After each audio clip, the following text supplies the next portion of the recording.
recording time on this one? Probably not going to be able to go for 9 hours today. I mean, I don't think we can go for 9 hours, period. Those days are behind I was going to say the number of things I can't do for 9 hours continuously has gotten longer and longer higher over the years. Yes. Hey, everybody.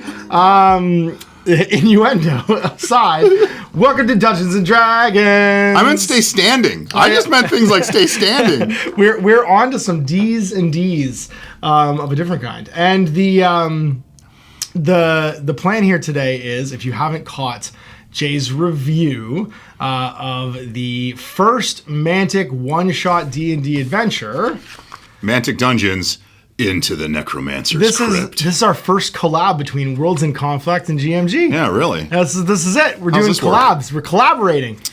So Worlds in Conflict is going to be like an RPG media review site that you're doing. It's going to be a Patreon. You can get all kinds of additional content that's on your blog. Yeah, we should be uploading stuff to drive through soon. And we are on, original media too that you're hopefully going to be making, which I'm very excited about. But the collab half is I'm the miniature obsessed half of this. And while you're not equally miniature obsessed, you are.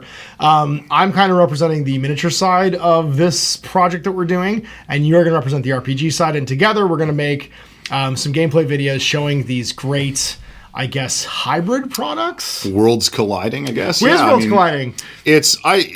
The technology in terms of what's on offer has changed radically. I want to say the last few years, but honestly, It's like the last 10, 20 years. 10 years, yeah.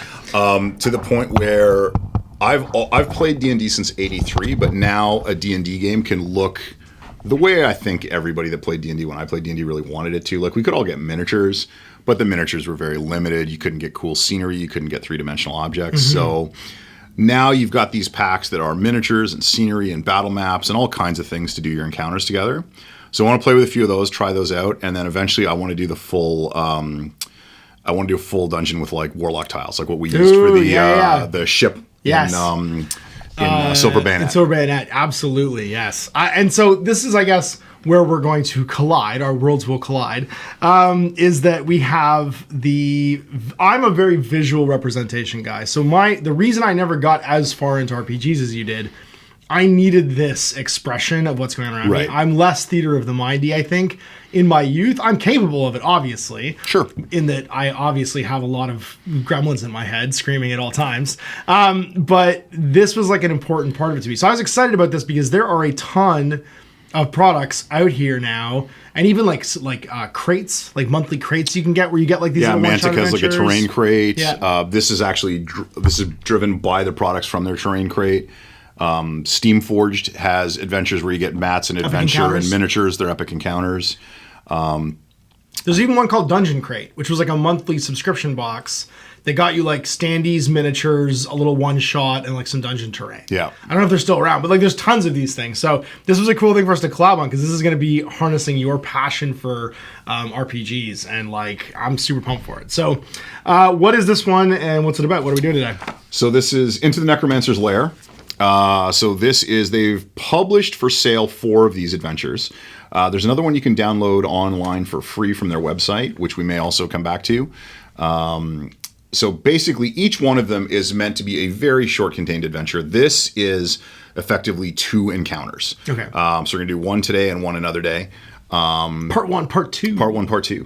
But when you open the box, you get your adventure, your mat, and then all of the little most of the little terrain and accessory bits that you would need to execute your adventure. So basically what you're adding is you as a player are adding your player character miniature, and as a DM, the DM is typically adding the monster miniatures. And we went through our session 0 to create the protagonist who's going to be going through all these one-shot adventures. And the cool thing is we're going to stitch together all of these different things into a single universe. We're not going to bother trying to it's not going to be an approved campaign world, but it will be. It feels more Sandman, more sliders. A little more sliders. Yeah, exactly. And I built my protagonist. His name's Bryce Vaine, and he is Accidental Batman. He has his trusty flying squirrel named Robin, ironically named after a bird, even though it's a flying. It wants to be a bird. It was just a squirrel that decided Wasn't to in the fly budget. one day. Wasn't in the budget. Couldn't afford a full bird. Couldn't get a full bird, so we have a flying squirrel instead. And he's going to have some NPCs to join him because we're going to do these one-shots one-on-one because it's just obviously easier for us to do these one-shots quickly this way. And I guess you've hand-selected a few NPCs to come along with. Yeah, once you created Accidental Batman. So I've created 2 NPCs that are going to travel with you. Yeah. So one of them is Selena, your friend from the Thieves Guild. Nice. So she from the mean streets of Solomonus. the mean streets of Salmonells. So she is very good at climbing into windows and sneaking into upper stories and stealing jewels and gems. That's right. She's also extremely effective in unarmed combat. So for those of you more familiar with D&D, she's a monk. She's a monk NPC. And then you will also have another character traveling with you who will be managing your base camp. And that is Alfred Coppersworth. Alfred is an older gentleman that knows your family from years gone by. And before we were ruined. Before you were ruined. And that's the thing. Like, you don't have a lot of traveling gear, but somehow every time like you go away and come back, there's like a full tea service out. Yeah. There's like a full like a lot of cucumber sandwiches. He's not carrying any of this, but it appears. It appears. He's a mystery. He's an enigma. He stitches up all of my injuries, probably. Thanks, NPC Dad. You're the best. So then let's set the scene. So we've got my NPCs who have obviously traveling. What are we doing here in this adventure? What have we come across in this one shot? All right. So after some recent excitement, the adventurers, that's you, are relaxing and drinking in the Dragon and Claymore, a large inviting establishment with clean stone floors and a welcoming fire. You appear to have attracted the interest of the tavern owner, who shoots you sly glances and nervously cleans the same tankard with a soft brown cloth over and over again. This is basically Sam Malone from Cheers. He's just cleaning a glass that never gets used to serve any drinks. Yeah. Just twitching. Yeah, got it. Eventually, the man appears to make up his mind and approaches your table. He introduces himself as Mikal Fallcrest.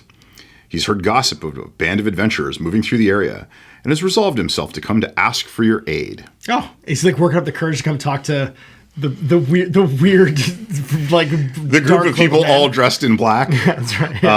Yeah. Coppersworth has like a white shirt, but other than that, he is also dressed in a black suit. Sweet. Looks much nicer than the rest of you, but still. We look like karate vigilantes. That Pretty much. Talk to. Yeah. Pretty much. You look like a man dressed as a bat. He explains to you that his son, an apprentice wizard called Lucy, has gone missing. Even from a very young age, it was clear to the family that Lucy had a talent and a fascination with magic. And so when he came of age, he was sent to an apprenticeship under the guidance of a very willing local mage who lives by the coast. Okay. One could almost say he was a wizard of the coast. Subtle. Good one, Mantic.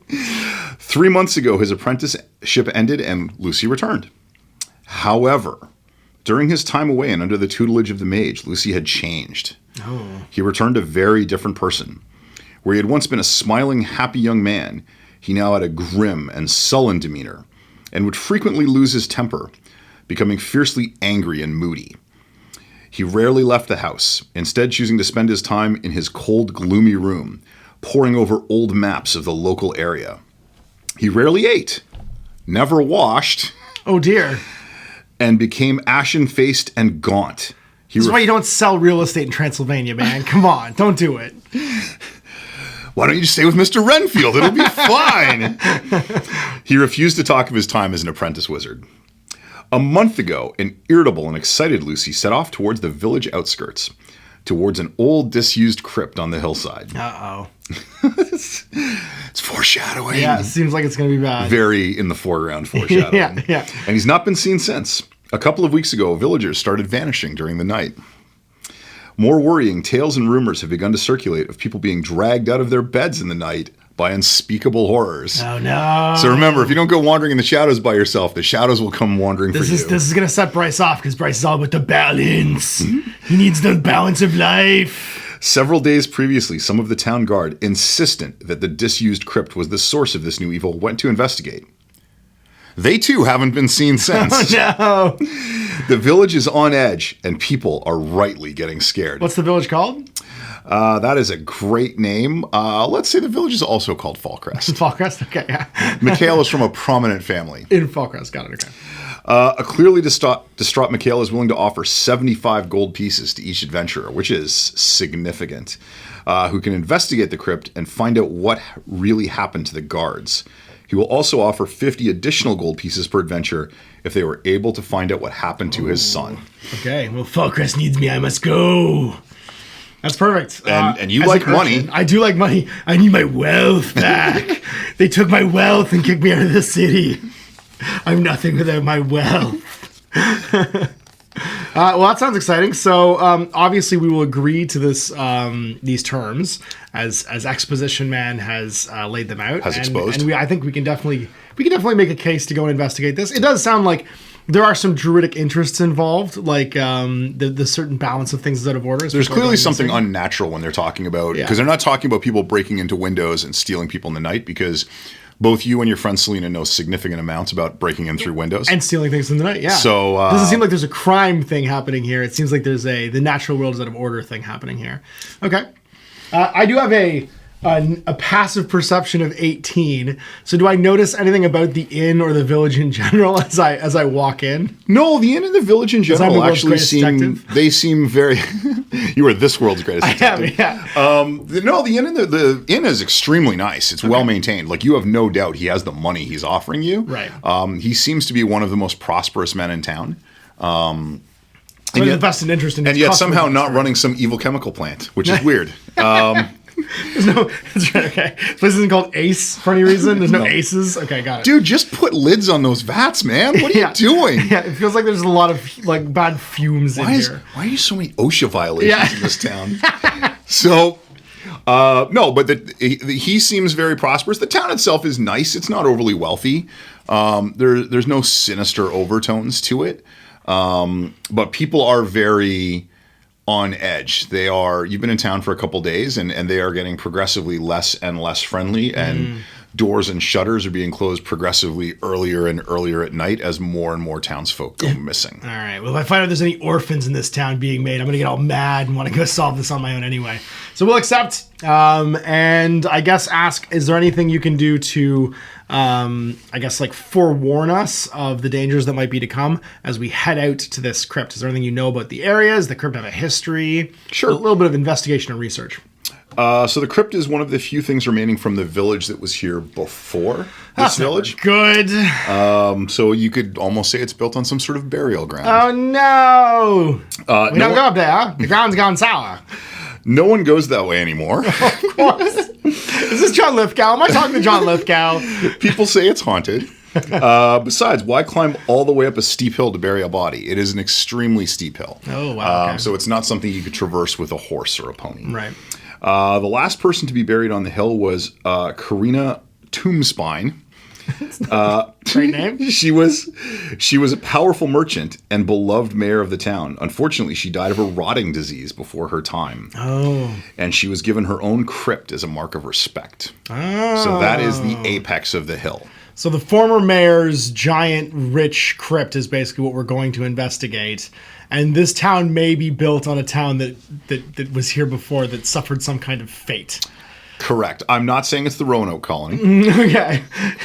Well, that's well, I guess maybe we'll have to go see the King in Yellow. So, what's the current time of day? Do we want to go? Are we advised that we probably be better off there going during the daytime or at night? He thinks you would probably be better off going during the day. I mean, it's haunted, so I mean, ghosts come out at night. So then we will, I guess, stay at this inn for the night and then prepare at dawn to venture forth to the hill.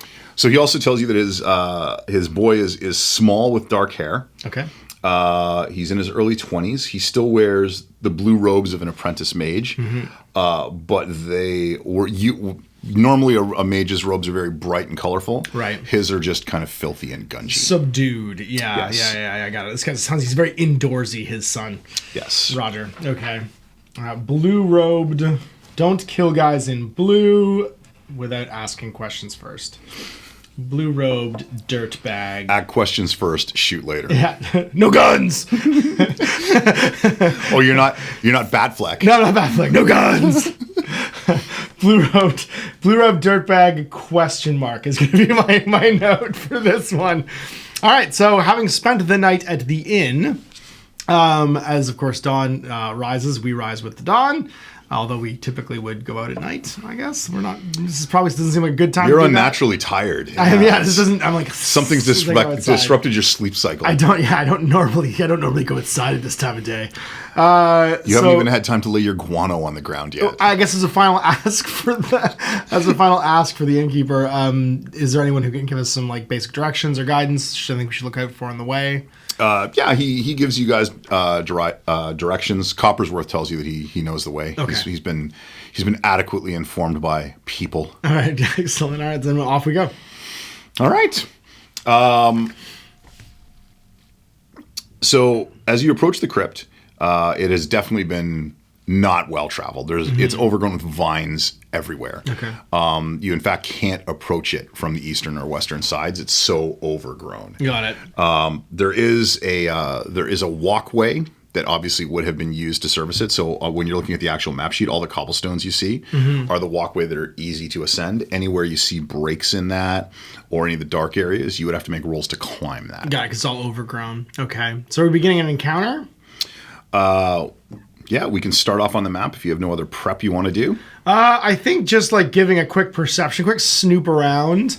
Are we able to like circumnavigate the area of the crypt? Like, can we walk around it and give like a little 360 view? You can. Again, as you get further away to the flanks of the crypt, it's massively overgrown with vines. It's very hard to see through. Your clearest view is actually from the road. Okay. It still ascends upwards, but you can see everything fairly clearly. So using my druidic senses, are there animals around?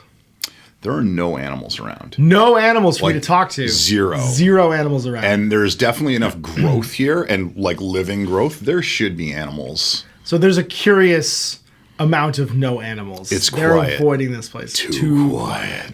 Okay. I'm going to ask my monk friend what if they have any advice on how to approach this quietly to investigate like the gate and stuff.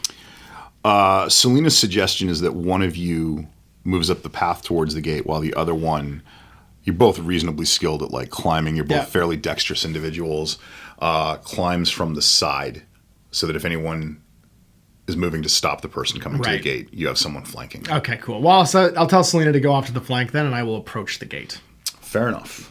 All right. So the area is still and the ground is thick with coils of mist in the morning. Uh-oh.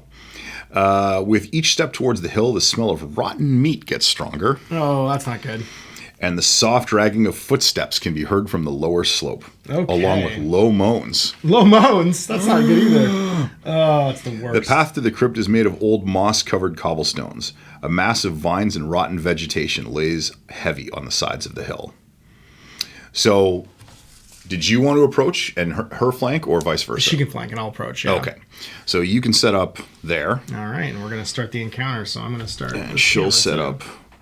She'll move off to the side and go there. All right, so I'm going to arrive here at the edge of the excellently portrayed tomb here. So there's a large statue, it looks like. Yeah, there's a large statue of an angel. Okay. A gate, and then this is the crypt itself. Crypt proper, okay. So give me a perception check. And what's your passive perception? It's 18, right? Yeah. Okay. So I always roll an 18, but I rolled a natural 20. Or more than 18. Okay. How about I critically succeed in my perception? You've been sneaking up on no Batman. So as you're... Accidental Batman. So as you're approaching... Sorry. There are several zombies. Oh my god, there's so many zombies. Tell Alfred to get the elephant gun. Alfred, I need you to get your zombie gun. So you guys had marched up here. When you turn around to speak to Alfred, he has a small rolling cart with a silver tea service set up on it. I'm just running. Oh, I don't think that we need this right now, Alfred. Save the sandwiches for after I fight the zombies with my druid karate. Okay, so then we roll for initiative. They're not moving. Oh, they don't seem to have. They don't seem to have noticed us. Act freely. All right. Well, as I am armed with a scimitar and quarterstaff, I do need to close. There's a large gate here in the way. Yeah. Yeah. So basically, to get to the main crypt area, so you can ascend the hill along the path. You can climb the hill, but as you get to the gate to get through to that main area, you would have to go through the path there. Okay. I think we just begin. I wonder if we could obscure ourselves here a little bit by throwing out some fog. I think I'm going to try and obscure my arrival. Okay. Or I could even obscure Selina's arrival, because I have a 120-foot range fog cloud that will create basically a 4x4 square radius that cannot be seen. So for Selina to enter unseen, I can quickly create a fog cloud for her to not move through. I think I'm going to do that. I'm going to cast fog cloud with one of my level 1 slots. Okay. And create a fog cloud over this zombie over here for her to go do some neck karate. So we'll go there, basically? Yep. Okay. With him in the middle. All right. and they still haven't noticed me. And that was one of my actions. I still get a move as well. So you have an action, a move, and a bonus action. Okay. My bonus action, I don't think I need to do anything with right now. What are the examples of things I can do with my bonus action? So most of your bonus actions are specific abilities that trigger off of... Yeah. Okay, yeah. But you only get one bonus action per turn. Correct. You can do unlimited bonus actions. So I'm going to move. My speed is 30 feet, so I can move 6 of these. Mm-hmm. So I'm going to go take up position behind the statue. 1, 2, 3, 4, 5, 6, I guess, and hide behind the statue. Being a sneaky druid. All right, so Selina goes 1, 2, 3, 4, 5, 6, 7, 8. Up behind that guy? She is extremely fast. She is extremely fast. And then you hear the sounds of thumping and clubbing through the fog. So let's see how the thumping and clubbing goes. Okay. So first she attempts to punch him in the back of the head. Separate his cranium from his spine. And that will... Would she have advantage because I can't see her? Correct. So she rolled 2? Oh, that's a good thing. That will hit, actually. Okay. And explode him. So now a monk works with basic unarmed damage, but they get their dexterity bonus? So she gets her dexterity bonus. They also have a separate unarmed damage die, which goes up as they go up in levels. Oh, cool. So she basically kicks him in the back of the head for 7 points of damage. Right. And then immediately afterwards, you hear thump, thump, and she hits him 2 more times. Oh my god. Okay. So she Drederick Tatum's this guy. 4-1. Jay. So that's a miss. Okay. That's still a hit. Wow. Their AC is garbage. Oh, because it's zombies. It's hot garbage. For another 4 points of damage. 11? Yeah. He's just separating this guy's spine. And she gets to hit him one more time? No, that was. Oh, right. She had advantage. Sorry. Yeah. And natural 20s him. Hits the crap out of him. For what, 7 points of damage? So 3 doubled, 9. She just decapitates him with the forehead. Yeah. Surprise, so zombies! You got your fog cloud going, and you just see like the zombie come rolling down through the fog. Oh, she's brutal. She just brutalizes this zombie. All right, so she is lightning fast. Like she is much faster than you are. She moves faster and she hits faster. Wow, I'm dexterity 18, but I'm not as fast as she is, which is crazy.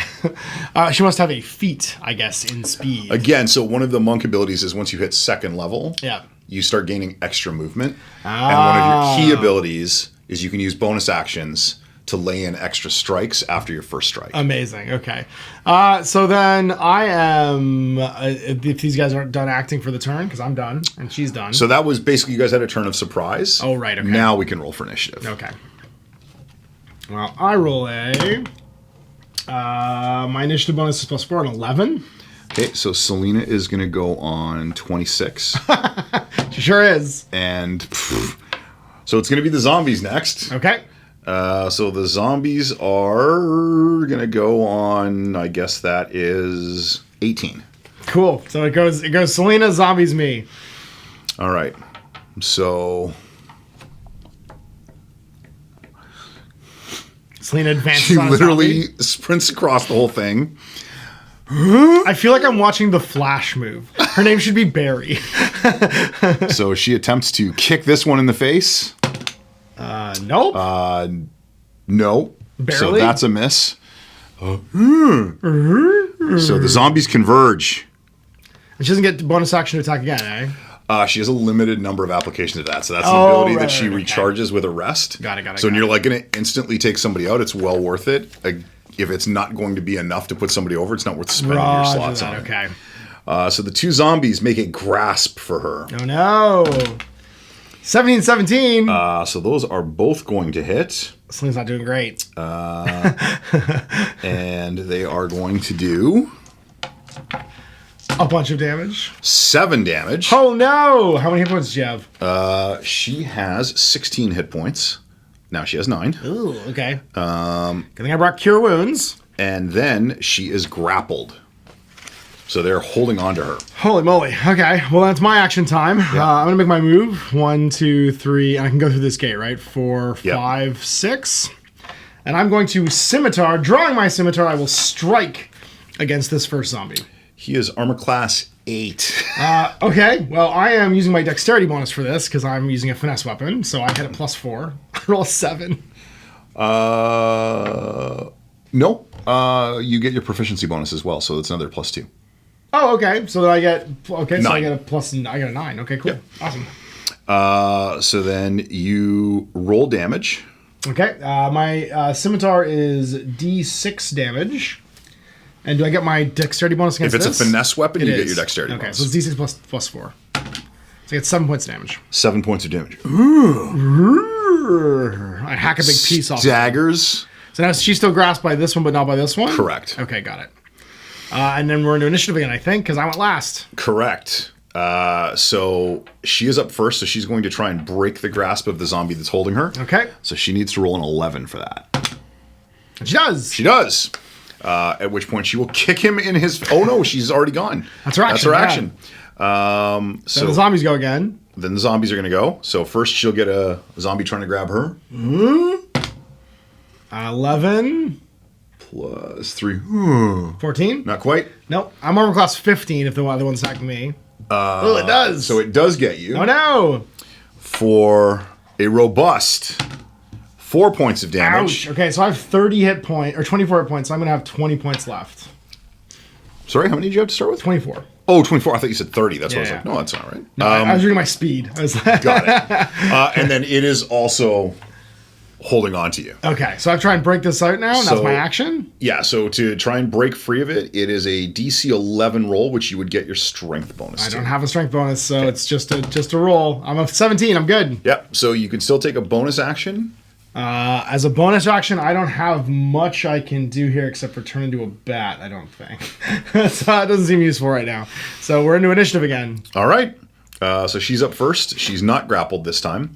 So she actually attacks the one in front of you. Ooh, because it'll break the grasp?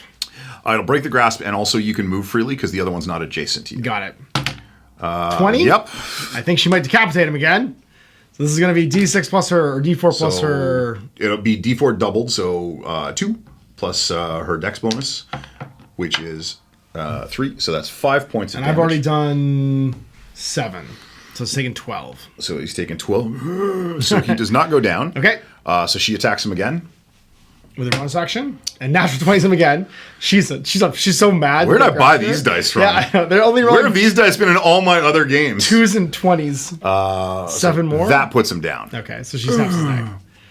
And then she actually has 1 attack remaining because her key ability is 2 extra attacks. Holy moly. So she tries to punch the other one. 10. That will hit because their AC is 8. No, oh my god. And then... so that's going to be 4 points of damage. 4 points of damage this time, okay. So it's taken 4 total because I don't think she... Because this one's fresh. Yeah. That's right, okay. So it's now... But you can move freely because you're not engaged with anybody. But it gets to go now because it's next. Oh, right, because it's before you. I'm dead last, despite my +4 initiative bonus. So it misses her. Okay. She's, by the way, she's completely unarmored, and she appears to be quite good at avoiding blows. I can notice that. I'm going to go 1, 2, and I'm going to scimitar this one that's still standing then. With my proficiency and my dex bonus, I'm +6. I get a 7. because apparently I'm incompetent Batman. I'm the year 0 Batman. I have no idea. Terry! Yeah. Terry! Alfred, I need you to come stitch me up. The zombies are getting me. When you look down, Alfred has set up a large tent. Alfred, this isn't useful. Alfred, the scimitar's not working. Okay, so new initiative roll, and it's back to, I think... It's her. Selena, yep. Yeah, she's top of the pops. 15, so 16? she kicks one in the face. And she's done a significant amount of damage to it. 4. For another 7. And down it goes. Down it goes. Sweet. So she's taking some damage. She has. So I think we should probably take some time, have a short rest, and examine these corpses. There is still... Oh, he never did anything. He just Never did there? anything. Oh, crap. I thought that was a statue. No, he's standing right there. Just staring at us. Well, I'm going to examine it, I guess. Maintaining inappropriate levels of eye contact. I'm going to... So we never rolled for initiative for him either. Nope. So he doesn't appear to be menacing us at all. Nope. I guess I will use my perception to try and see what the deal is with this thing. Yeah, for sure. Go ahead and make a roll. Okay, 17. Sorry, I get a +5. I get an 18. He is in fact watching you. You can see his head moving slightly. He has like a mace with an iron ring wrapped around it that he's sort of menacingly... He hasn't really moved yet, but he's got enough motion to his stance that you can tell he's ambulatory. He's paying attention. Yeah, but he's sitting in front of this crypt. What Yeah. does he look like? What's he wearing? Is he just like the skeleton? What is he? He is skeletal. Yeah. He's actually dressed in fine robes. What color are the robes? They're like a crimson. Okay, they're not blue. They're not blue, no. I'm not smashing some guy's kid's skeleton. Not yet. Not yet. Okay, not yet. Can I attempt to speak with it? You can. Hey, what you doing over there, Skeleman? Return. Oh, do you mean us return? Like, should we return? Should we leave? Or do you need something returned? Return. Oh, okay. I'm going to look at Selena and say, you got any idea what this is about? I don't know. He looks like a skeleton. Should we just go mess him up? He's probably got some stuff. His robes are pretty fancy. He does look like he's got some significant amount of crimson robed stuff. All right, I guess we roll for initiative and attack him. Yeah, go right ahead. All right, let's roll some initiative. So that's the skeleton. Okay. So Selena gets a 20 again. I get a 7. You're the slowest Batman ever. I am such a bad Batman already. I'm so excited about the depths to the badness of my Batman. She should be called Badman, not Batman. So she jinks over here behind this tombstone. Okay. And throws a dagger at him. Ooh, smart. With the 17. Which she hits. I feel like he's going to have some resistance to piercing weapons, though, being a skeleton. Yes. So the Take half dagger damage? sinks into his armor, but you are correct in your assessment. Okay. It is not nearly as damaging as a blow with a blunt object would be. Roger that. Okay, so I guess I'm going to attack him with my quarterstaff, as it is bludgeoning. That is a blunt object. It is a blunt object, much like me. All right. So Oh no, he gets to go next. He's been attacked now. Oh, right. It's definitely not Badman. Badman is not going next. So, return. He's gonna attack me. He lashes out at you. Uh-oh.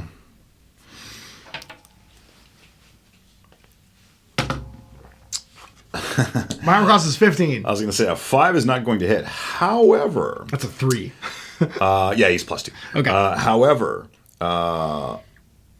as you stand in his aura, Oh no. you feel your life force ebbing away, Oh no, he's a lich or and something. you take 3 points of necrotic damage. Oh, I caught the rot. Okay, well, I guess I smack him with my quarterstaff. Return. This isn't great. So I'm hitting with my, this time, no bonus, because it's a strength, but at least it won't be damaging. He has armor class 14. 14, so just a straight roll here. My proficiency is actually a +2, so I'll get a 14. Perfect. Roll damage. So it's D6 damage, no bonus, because I don't have a strength bonus. I do 2. All right. That actually appears to impact him almost as much as that dagger strike did. Okay, fantastic. It lands true. Okay, well then we're back to top of initiative, which would be... Oh, I can move still, too. Can I move away from him? So you can... why do I always forget the term?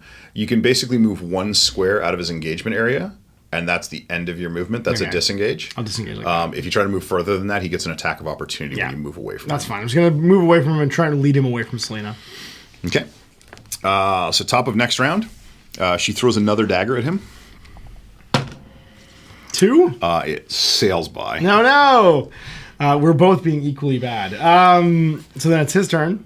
Return. Oh, no, he's returnimating me. So he attacks you. 17 is going to 19 is going to hit. He's going to mace you so bad. He's going to mace you so bad. Maced so bad. He maces you for 9 points of damage. Oh my god, okay, I've got 8 hit points left. And then I take necrotic damage again? I was going to say, don't get carried away with your 8 hit points. Then he does another 1 point of necrotic damage. Then the 7. Okay, not great. So I guess it's time for me to move away and cure some wounds. I'm going to go back... I think to go back 1 or get some attack of opportunity, right? Correct. Ugh. All right, I'm just going to... I do half damage. I think actually I'm going to draw my scimitar and hit him with that. Even with half damage, I think my proficiency bonus makes up for it anyway.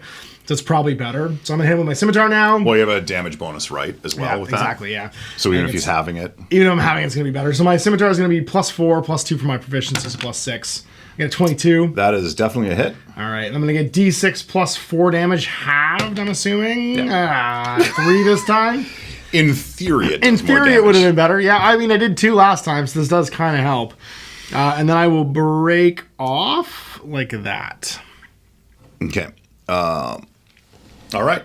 I am badly injured. All right, come on, Selena. I need you to go kick this guy. So 1, 2, 3, 4, 5, 6. So she runs up behind him.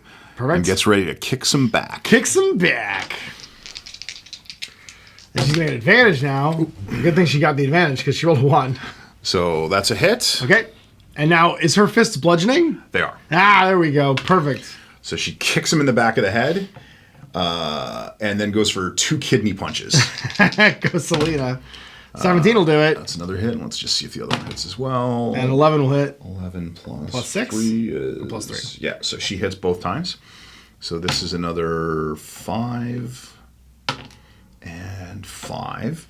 So we've done 15 plus 4. We've done 19 damage. Correct. How's he looking? He is staggered. There are like bones dropping out of his starting clothing. to fall apart a little bit? Okay. So he turns around. He goes after Selena. And goes after Selena. 2. Misses, but...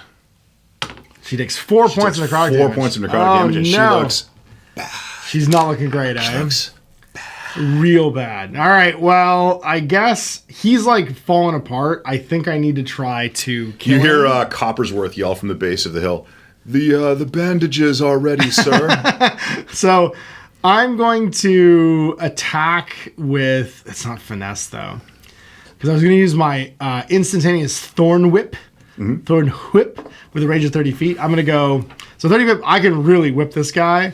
I'm going to go 1, 2, 3, 4, 5, 6. And cast Thorn Whip into... Because it's a cantrip. Mm-hmm. I'm going to cast it into this guy and attack him. And see if I hit. So I'm going to, I guess, batarang this guy with an 11, 13 with my proficiency bonus. Plus whatever your spell casting bonus is. Oh, what would that be? What's my spellcasting bonus? What your spellcasting stat is, so probably wisdom. Wisdom is my spellcasting stat, so that's going to be another +3, so it's going to be a 16. Sorry, it's that instead of, so it'll make it a 14, which is 14. Still what you need. So how much and what kind of damage does it do? It's D6 piercing. Oh, it's piercing. It's not magical. Nope. Okay. So roll your D6. And I do 3. So 2 more. So 2 more. He's hanging on by the barest of threads. Do I get my proficiency bonus or my wisdom bonus to it? You do not on the damage unless it says okay. that. Cantrips generally are like, they're super useful because they're unlimited. they don't tend to be like overly effective, unfortunately. I can also pull this creature 10 feet closer to me, which I will do. So as soon as you pull him 10 feet closer, more than 5 feet, Selena gets an opportunity attack against him. Sweet. All right, I dragged him with my bat launcher. Oh, she kicks his head off. And kicks his head off. Oh, fantastic. As if he had one hit point after your last attack. Teamwork, baby. Fantastic. Good job, Selena. As we both are bleeding to death and badly concussed. I have all the CTEs right now. So that was a cantrip, which means that doesn't cost me a magical slot, does it? Correct. Okay. Cantrips are free. As my, I guess, last thing this turn, I'm going to... Sir, the tea is ready. Well, first of all, I think we need to play some bandages and take a short rest. Take a break and search these bodies. All right. The zombies have nothing of consequence. However, the skeleton is wrapped in the finest of clothing.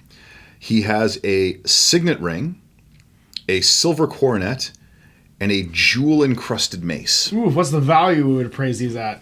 Or I guess I could ask Selena. She probably knows. Yeah, she's pretty good with that. The signet ring is worth 25 gold pieces. Ooh, cool. The silver coronet is worth 100 gold pieces. Whoa! And the jewel-encrusted mace is worth 50 gold pieces. So I'm going to say we should split this 50-50, obviously, because I feel like, Selena did at least half the work here. And that would make a total of... So they're items. So you have to... So basically, she would happily take... She'll take the coronet. Okay, cool. She can have the coronet. I'll take the rest. I'm just going to add that to my gold piece total. So they're items, and what's the total value? I'm just going to put treasure. So the ring is 25, and the mace is 50. Okay. And 50 for the mace, eh? I wonder if that's considered a simple weapon. A mace is a simple weapon. Oh, okay, so if it's a simple weapon, then I could use it, It's also a simple bludgeoning weapon. Yeah, I was going to say, I could use that mace. How does the mace look? Can I inspect it? It looks like the finest of maces. Ooh, nothing particularly weird about it, though? No, it's just extremely fancy and worth a lot of money. Fantastic. Well, I'm going to put my mace down into my weapon stash. Sir, perhaps some orange slices? I think so. We're gonna take a break. I think a short rest, which means we can regain a little bit of hit points. Yeah, you can spend hit dice. Okay. So if you're a third level character, you have 3 hit dice. Selena's a second level character, so Yeah. she has 2 hit dice. Basically, what it is I think you're D8. Yep, I am. So you can roll 1, 2, 3 D8s, and you can do as many as you want. You can do them one at a time. Yeah. Plus your con bonus, and you get back that many hit points. Then you don't get those dice back Until your long rest. Yeah, okay. Well, considering we're both bleeding to death, I'm going to do at least 2 of my dice. But I get my con bonus on top of this, right? So I'm going to get +2 to these rolls. So the first one, I'm going to get 9 back, which will put me at 16. And then my second one, I only get 1, 2, 3. So I'll be at 19 out of 24. I'm going to sit on that for a minute. Okay. So she is going to get back 8. And then she's going to go again because she's super beat up. And 2 more. So she's pretty good. All right. So everybody's feeling a little bit better. Did Mr. Alfred have any bandages he could apply to us? Yeah, he does, actually. Sweet. Alfred, come stitch up my wounds, Alfred. So Alfred is able to perform a healing on you with his bandages for 2 more hit points on you. Nice. And 3 more on Selena. So Selena's actually good to go. So I'll be at 21. All right, feeling pretty good. So I guess we should investigate this crypt and see what the deal is with it. Yeah, so the crypt, so as covered over as everything is. Right. The crypt gate shows signs of having been opened and closed, like all the vines and everything that are around the entrance to it have kind of broken away. Right. It's been kind of so the crypt itself is still very overgrown, but right around the entrance, there's signs that there's obviously been something entering and leaving this place. Yes. So that could be our missing dirtbag. Okay. Well, is it like a gate? Is it like closed and locked up? It is closed and locked. Well, I'm going to check the gate and see if I can perceive anything about it. Yeah, give me a perception check. I'm +8 to this roll. I got 20. So there's a lock mechanism, and it's giving off a bit of a mild green glow. Okay. I'm sorry, mild purple glow. Well, we do have a roguish character with us. I'm gonna ask Selena. Hey, Selena, what do you think about this lock? Get any thoughts on this? She's like, well, I can try and pick it. All right, go for it. It does. You should be careful though, because it does look like it may have some type of magical enchantment on it. Yeah, you hear a click, and then the purple glow fades. Okay. And then what happens? Is she's picking the lock, or it's just like... Yeah, like she picks it, you hear click open, and then the purple glow just diminishes. Oh, okay. So it seems like it's deactivated. Well, let's try and open this gate then. Yeah, the gate opens. And what do we see inside the crypt? So inside the crypt, you see where there should be a sarcophagus. Possibly that sarcophagus. Okay. There's nothing there.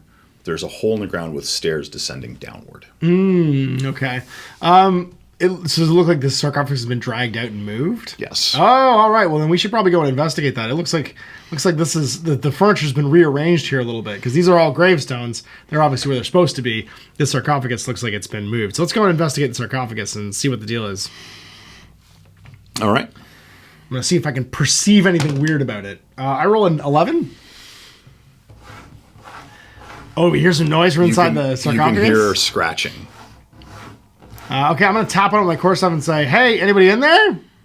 You hear scratching. All right, well, let's lever this thing open. I just want to make sure it's not the blue-robed kid or a blue-robed zombie. So I'm going to use my quarterstaff to lever up the lid of the sarcophagus and throw it back. All right. And tell Selena, be ready for karate. get into It's Eagle Fang get time. into your horse stance. So you lever off the top of the sarcophagus, and a skeleton bolts upright far quicker than you would have expected. Okay. Armed with a sword. And a sword. Well, I'm going to use my new mace to club this guy.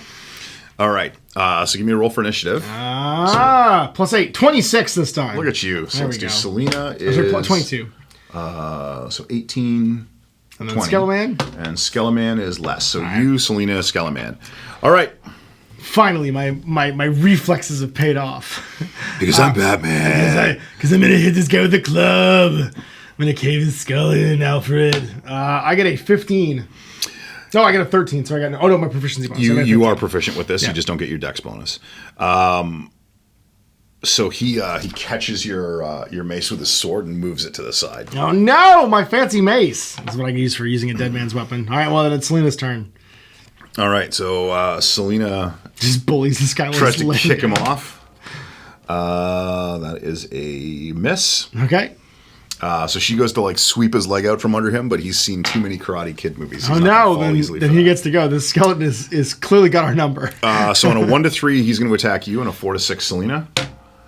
So he's going to attack you. Uh-oh. He gets a, let's say, 24. That's a pretty big number. Yep. And it's more than 15, which is my armor class. And he does 8 points of damage. Oh my god. It's a good thing I got Alfreded a little bit. I'm down to 13 hit points again. And as he slashes across at you, like, he almost Zorros you and then comes back to, like, his defensive posture he was in before. Very Inigo Montoya, but a skeleton. Okay, well, I think it's time to hit him again, as we are back to top of initiative. So I'm going to beat this guy up. I get a 5. You don't even come close. Like, his sword never moves. And I'm going to panicked step back slightly. All right, so Selena tries to sweep his leg again. 15. It's pretty good. An 18, so she hits. Get him, Selena, for 1 point of damage. For 4 points of damage. Okay.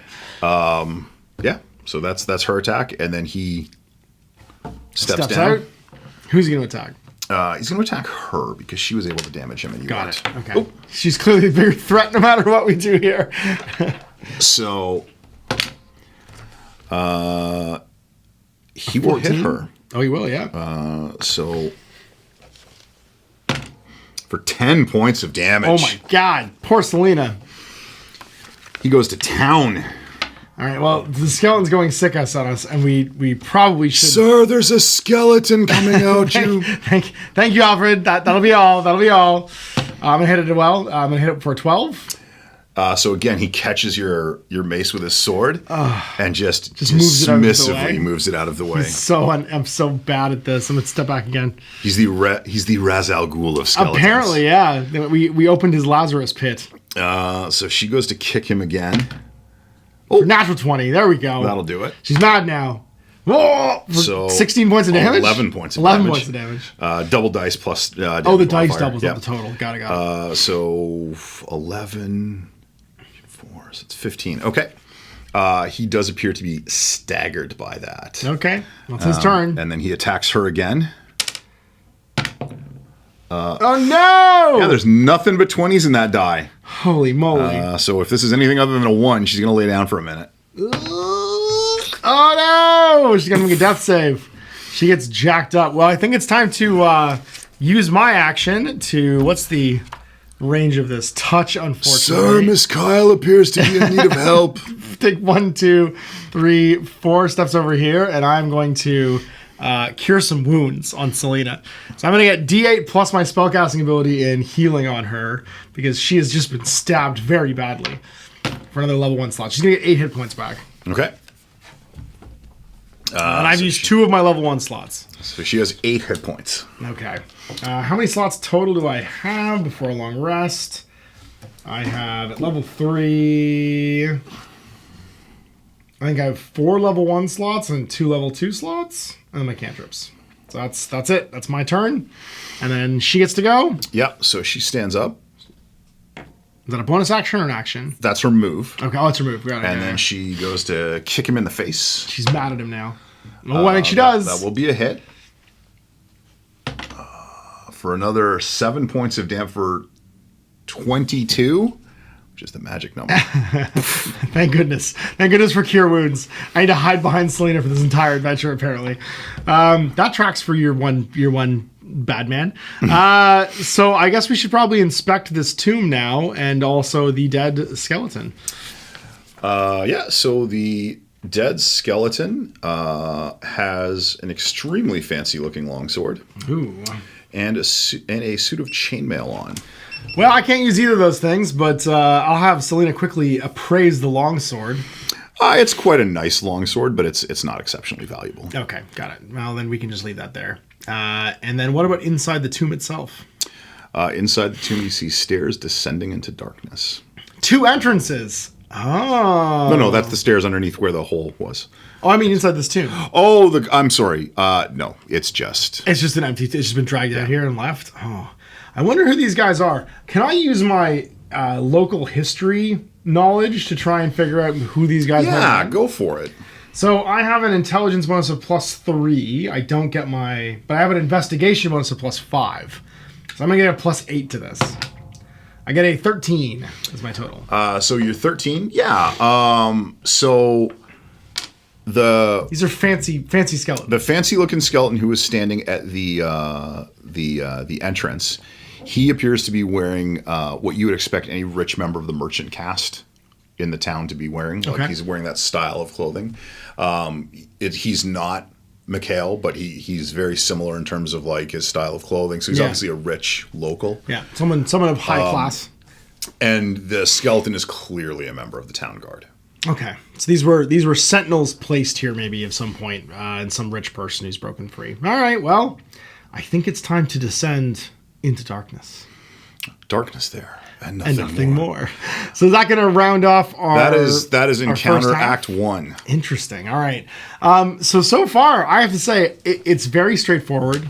Like, it does feel like I like that it's a big open area, but this feels like it was like one room... with a little bit of investigation. So the second act has a bit more to it, but yeah, it's laid out as a very basic kind of combat encounter, which is, it's nice, especially if you're new getting started. Absolutely. And it's like a first offering too, because this is their first of these dungeon boxes, right? It's the first one, yeah. Yeah. So this is like your intro. Man in the Tavern gives you is a classic trope. If you were looking at this as like a stepping stone into D&D and you wanted all of the stuff done for you, I kind of understand why this would be the lead. You know what I mean? What I'm excited about is, I know I mentioned to you earlier, is I'm actually running this same adventure this weekend for my daughter and one of her friends, and it's going to be like their first time playing D&D. So it's very basic. It's very straightforward. I mean, I modified it a bit this time because there's 2 of you, not 4 of you. Sure. Yeah.